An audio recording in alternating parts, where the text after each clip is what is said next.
Chers internautes, chers téléspectateurs de E-News 24, je vous salue. C'est votre humble serviteur, pasteur Willy Ntumba. Aujourd'hui, nous venons encore dans un autre numéro de notre pain dominical. Et avant, je voudrais toujours donner mon numéro de contact. Donc, pour ceux-là qui veulent me contacter, voici mon numéro, c'est plus 61 431 47 47 94. Plus 61 431 47 47 94. Et pour ceux-là qui sont intéressés, nous visiter à l'église, parce que maintenant, maintenant nous pouvons nous réunir à l'église. Nous sommes sur Foster Street, numéro 106 à Dandenong, au sud numéro 5. Foster Street, numéro 106, sud numéro 5 à Dandenong. Merci beaucoup. Comme j'avais promis dans mon numéro de la fois passée, j'avais promis que nous allons parler sur la bénédiction. Ça, c'est un constat que j'ai fait il y a plusieurs années. Un jour, j'entre dans une église, on devait parler sur la bénédiction. Je pose la question, que signifie la bénédiction? Personne n'était à mesure. Personne n'était à mesure de dire qu'est-ce que c'est la bénédiction. Alors, maintenant, moi, je me suis posé la question. Si les gens ne connaissent même pas la bénédiction, mais quand la bénédiction les visite, comment ils sauront que c'est la bénédiction? Alors, je m'avais donné déjà le devoir de commencer à expliquer. Parce que aujourd'hui, quand on parle de la bénédiction, il y a des gens qui pensent, quelqu'un qui a beaucoup d'argent, il a des villas, il a des véhicules, il a l'avion, même des avions, je puis dire les avions. Alors, c'est celui-là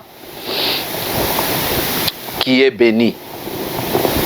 Bon, on ne peut pas refuser, mais seulement pour votre information, je voudrais vous dire que la bénédiction, ce ne sont pas les matériels là. Les matériels, c'est la conséquence de la bénédiction. Quelqu'un qui est béni, il peut avoir toutes ces choses-là. Mais le fait d'avoir toutes ces choses-là ne signifie pas être béni. Nous allons voir ça dans la Bible. Nous commençons avec notre Père de la foi, notre Père Abraham. Et dans le livre de Genèse chapitre 12, le livre de Genèse chapitre 12, alors je lis à partir du 1er verset jusqu'au 5e verset. L'Éternel dit à Abraham, va-t'en de ton pays, de ta patrie et de la maison de ton père, dans le pays que je te montrerai. Je ferai de toi une grande nation et je te bénirai. Je rendrai ton nom grand et tu seras une source de bénédiction. Je bénirai ceux qui te béniront et je maudirai ceux qui te maudiront. Et toutes les familles de la terre seront bénies en toi. Abraham partit comme l'Éternel le lui avait dit, et Lot partit avec lui. Abraham était âgé de 75 ans lorsqu'il sortit de Charan.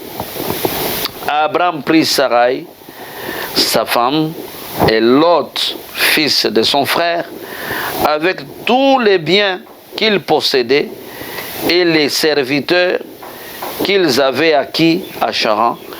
Ils partirent pour aller dans le pays de Canaan et ils arrivèrent au pays de Canaan. Nous allons prier. Seigneur, merci parce que tu nous as mis à cœur de partager avec ton peuple, tous nos auditeurs, les fidèles téléspectateurs et auditeurs de E-News 24, partager cette parole pour comprendre la bénédiction au sens du terme, donc au vrai sens.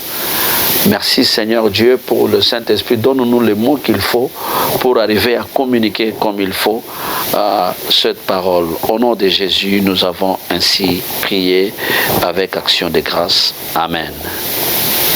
Bien-aimés, à la lumière de ce texte que nous venons de lire ici, la Bible vient de dire une chose. Abraham, il vivait dans sa contrée, il vivait dans sa terre où on adorait d'autres dieux comme la lune, le soleil, les étoiles. Donc ils étaient en train d'adorer les créatures au lieu d'adorer le Créateur. Directement la voix d'un Dieu inconnu à Abraham. D'un Dieu inconnu à Abraham. Il appelle Abraham. Il lui dit, va-t'en de ton pays, de ta patrie et de la maison de ton père. Vous voyez ça? Il a demandé à Abraham de partir vers le pays que je te montrerai, et moi, je te bénirai. C'est Dieu qui a dit ça. Vous vous imaginez, aujourd'hui, c'est peut-être parce que nous lisons ça, alors nous prenons peut-être ça à la légère. Imaginez-vous, vous avez seulement, vous êtes parents, vous avez les enfants qui se marient, ou on vient marier ou épouser votre fille, on prend votre fille en mariage. Alors un jour, vous voyez seulement votre fille venir avec son mari à la maison, il vous dit, chers parents, nous sommes venus vous dire au revoir. Maintenant, nous partons. Chers parents, les parents vont vous regarder, oui, nous dire au revoir, c'est une affaire normale, parce que vous ne pouvez pas partir, nous constatons seulement la disparition. Bon, quand les parents vous regardent, ils attendent que vous puissiez terminer. Il faut leur dire où vous allez. Mais si vous n'arrivez pas à dire là où vous allez, mais les parents seront dans la confusion, peut-être ils vont appeler leur fille à côté, mais nous ne comprenons pas. Vous ne savez pas là où vous allez? Il dit oui, Dieu a parlé à mon mari. Je ne pense pas que vous, parents, vous serez à l'aise. C'est ce qui était arrivé à Abraham. Il ne connaît même pas là où il va aller. Et il répond à un Dieu inconnu. Et ils étaient habitués à adorer le soleil, à adorer la lune, à adorer les astres. D'un coup, Jéhovah Dieu est venu et il a appelé Abraham. Abraham a répondu à l'appel de Dieu. Et puis Dieu lui fait une promesse. Dès que tu quittes ta patrie, dès que tu quittes la maison de ton père, dès que tu quittes ton pays, vers là où je te montrerai, je te bénirai. Je ferai ton nom grand. Écoutez comment Dieu lui a dit. Donc, dans la bénédiction d'Abraham, faire de son nom grand. Et puis, il dit, en toi sortira une nation. Et puis, toutes les familles de la terre seront bénies en toi. Voilà les choses que Dieu a parlé. Maintenant, la Bible dit que quand Abraham a décidé de partir, il a décidé de partir avec sa femme, son neveu qui était avec lui, et il a pris tous ses biens et les serviteurs qu'il avait. Donc il les a tous pris. Bon, ici, nous mettons un peu un stop ici. Dieu a dit qu'il va le bénir. Vous qui définissez la bénédiction comme étant le fait d'avoir les biens matériels. Mais Abraham en avait déjà. À Charan où il habitait, Abraham avait déjà des compagnies. Parce qu'il avait des chameaux, il avait des ânes, des bœufs, des moutons, des brebis, il avait tout ça. Aujourd'hui, c'est comme quelqu'un qui a des traques. Les chameaux et les ânes, c'est comme les traques des vannes, donc vanettes, des choses comme ça. Et puis, avec tous les menus et le gros bétail. C'était une richesse à cette époque. C'était une grande richesse. Et il cultivait la terre. Bon, maintenant, quelqu'un qui est bien installé de cette manière-là, mais Dieu le visite et Dieu lui dit, tu dois partir. Et il avait toutes ces choses, mais il n'était pas béni. C'est pourquoi j'ai dit, si vous considérez par exemple les biens matériels, avoir les biens matériels, avoir de l'argent, des voitures, c'est ça, c'est une erreur. Ça ne peut être que la conséquence de la bénédiction. Mais tout celui qui en a n'est pas béni. Mais celui qui est béni peut en avoir. C'est ce que j'ai voulu que vous puissiez comprendre. Et alors, maintenant, que va-t-on dire? Que va-t-on dire de la bénédiction? La bénédiction, c'est quoi alors? La bénédiction, c'est quoi? J'avais couché quelque chose dans mes notes ici pour vous expliquer la bénédiction. Donc la bénédiction, c'est une autonomisation. Premier mot.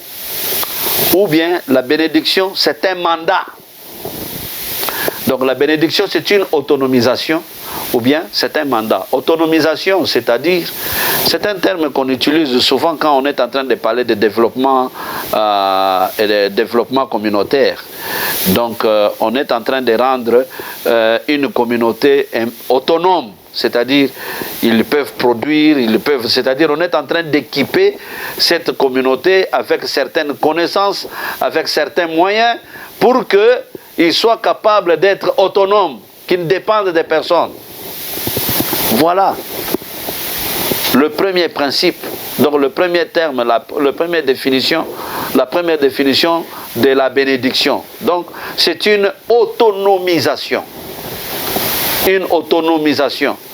Vous savez, en anglais, c'est facile à expliquer ça. Ben, j'ai cherché vraiment les termes en français et c'est pourquoi je suis sorti avec les deux mots ici. En anglais, la bénédiction, c'est tout simplement to empower, to succeed, to empower for success, to empower to be successful. That's it. Mais en français, j'ai cherché le mot qui peut remplacer to empower. J'ai trouvé l'autonomisation et le mandat. Donc je viens d'expliquer l'autonomisation. Maintenant je suis en train d'expliquer le mandat. C'est-à-dire le mandat, c'est un acte par lequel une personne ou une communauté donne à quelqu'un le pouvoir de faire quelque chose en son nom. Ce qui caractérise un mandat, il y a le pouvoir et l'autorité. Vous voyez? Alors, maintenant, quand on veut utiliser le terme mandat, la bénédiction comme mandat, c'est-à-dire, c'est un mandat de réussir. Si vous êtes béni, c'est-à-dire, vous avez un mandat de réussir, vous avez un mandat d'avoir le succès. En d'autres termes, je peux dire, donc, vous avez, donc, c'est-à-dire, c'est avoir la capacité d'user la plénitude de ses droits, de s'affranchir. Avoir la capacité ou la plénitude de ses droits. de s'affranchir. C'est ça la bénédiction. Donc la bénédiction, ce n'est pas d'abord ce qui frappe aux yeux. Donc l'argent, les matériels, non, non, non, ce n'est pas ça. Donc la bénédiction, c'est l'habilité là qu'on met à nous, l'habilité là qu'on met à nous d'acquérir toutes ces capacités, d'user de la plénitude de ses droits. Donc la plénitude de nos droits et de nous affranchir. Vous êtes malade, vous dites au corps, à votre corps, que je suis guéri, maladie part, douleur part, la douleur part. Donc, vous êtes dans une situation difficile, vous parlez seulement une parole et cela, ça s'accomplit. Donc, il faut qu'il y ait un peu, en tant qu'enfant de Dieu, vous devez connaître qu'est-ce que c'est la bénédiction. La bénédiction, ce n'est pas le bien matériel, mais les biens matériels peuvent être la conséquence de la bénédiction. Les finances, les villas, des maisons, aujourd'hui, il y a des erreurs qui se font dans les églises. On a inventé une unité de mesure du succès pour les serviteurs de Dieu. Pour qu'on dise qu'un serviteur de Dieu a le succès. C'est celui-là qui a des maisons, qui a des véhicules, qui a beaucoup d'argent, qui a beaucoup d'habits, qui a beaucoup de fidèles. C'est faux et archi faux. Si vous utilisez cette mesure-là, vous êtes charnel, vous êtes mondain. Donc, ce n'est pas ça le succès. Mais plutôt, c'est lui qui est béni, c'est celui qui est capable de communiquer la pensée de Dieu. C'est lui qui répond à l'appel de Dieu et qui communique la pensée de Dieu au peuple de Dieu. Voilà au moins ce que je vous ai amené aujourd'hui, ce que Dieu m'a mis à cœur de partager sur la bénédiction. En tant qu'enfant de Dieu, il faut ôter en vous, dire, ah, vous regardez là, il change de véhicule, il change, alors vous dites que non, la personne là est bénie. Ce n'est pas ça. En tout cas, vous qui venez de me suivre, je pense que si vous avez des questions, vous pouvez m'appeler, j'ai donné le numéro. On va aller en profondeur parce que ici, à la télévision, comme je vous dis, c'est le temps. Alors, vous qui me suivez, vous avez mon numéro. Si vous avez quelques questions à me poser, comme les autres m'appellent, il y a des gens qui m'appellent pour me poser des questions de partout dans le monde. Alors, je vais prier pour vous. Seigneur, merci pour cette parole que tu as mise dans mon cœur pour partager avec ton peuple. Laisse que cette parole demeure dans toute personne qui me suit. Au nom de Jésus-Christ, nous avons ainsi prié. Amen.